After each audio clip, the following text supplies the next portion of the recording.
Okay, RxD part 2. Please go ahead and watch the NC Hit video before you watch this one, even if you only plan on doing this one. There's always good information that comes out of us, or at least I think so. So go ahead and expose yourself to it.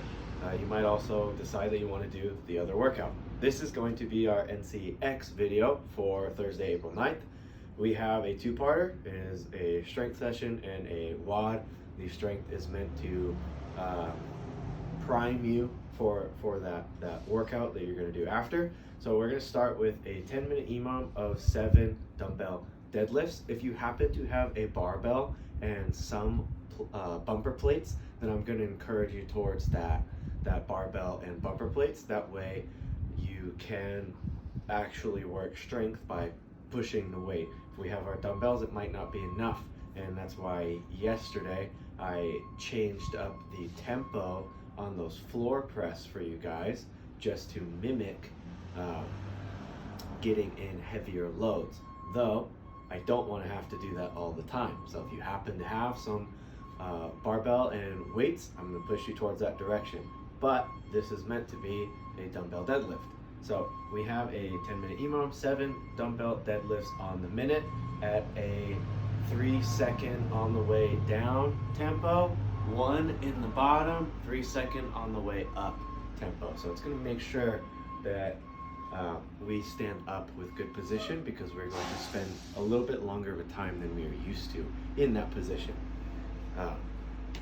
After that, it's going to translate into the WOD, because there are a lot of dumbbell deadlifts within the WOD. There's 20 at a time. So it is 5 rounds for time, 20 dumbbell deadlifts, 15 sit-ups, and 20 jumping lunges. Seems like it should be a very fast-paced workout. Notice that there's 5 rounds for time. So I want to see how well can we make this sustainable. I will take you through that once we get to it, but let's go over that dumbbell deadlift with a tempo.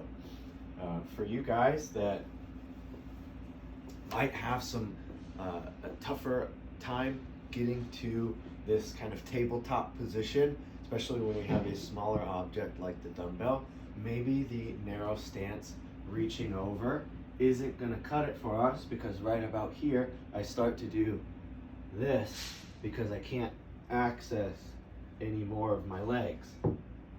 So we have our 2 options. We have the conventional, just meaning hands on the outside, feet on the inside, and our sumo stance. I'm okay with either. I'm okay with the one that's going to allow you to keep everything nice and stacked and nice and straight for today only. So the sumo is going to be dumbbells neutral in front, still big bend in the hip, but this time I don't have to deal with my own body being in the way. So from the side, and that tempo should be like this, starting from the top. 1, 2, 3, touch. 1, 1, 2, 3, up, and then 1 second at the top. There is going to be a long time holding on to these dumbbells, so we do get the effect of working our grip as well, which I like. So that is going to be our dumbbell deadlift for both the strength portion and the WOD. The other 2 movements are the sit-up and the jumping lunge. With the sit-up, I'm going to encourage you guys to practice going with your feet straight out in front of you, and then learning how to throw your body, but in a safe manner. So I want to throw my body, but I want to keep my back nice and straight. So there's a difference between a sit-up and a crunch. A lot of times I see you guys crunch. Crunch means I'm doing this. Sit-up means I'm moving from the hip. So this is a sit-up. We're going to try and move from the hip as much as possible. Sit down on my butt, feet straight out in front of me. There can be a slight bend in my knee. I'm going to reach my hands back just behind my head. I can touch the ground. And my goal is to shove my low back into the ground, just like those hollow holds, and sit up with as straight a back as possible as I move through that long lever motion, versus this. So I came up, crunched the whole way. Therefore, it is a crunch, but this is a sit-up. So please make sure that you have the ability to do a sit-up. If we don't have the ability to get all the way up, then I'm going to encourage you to do this on a slightly raised surface. That way you can get all the way up, or stop at that range of motion right before you start doing that little bit of crunch. The last thing is a jumping lunge. It is a alternating jumping lunge.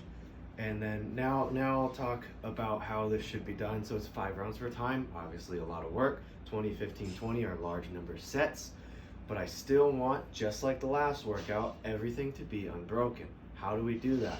We have to slow ourselves down. Most of you guys like to go 100 right out of the gate, and then you look at me, oh my God, round 2, there's 3 more rounds, I'm already dying. We want to make sure that we can sustain work.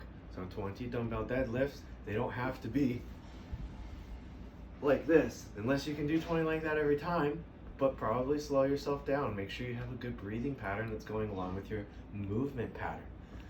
The 15 sit-ups are usually, you guys have the capability to do 15 of those in a row, but where it's going to get you is probably the 20 jumping lunges. So there's a huge difference between like going like that all the time. I know I'm not reaching full depth, but that speed versus touch, switch, touch, switch, touch, switch. I can go at that pace and still complete 20 and still be okay right here. So the jumping lunge, please make sure that you're getting a stance that allows for these 2 little boxes that you see with my legs, that my torso is still upright.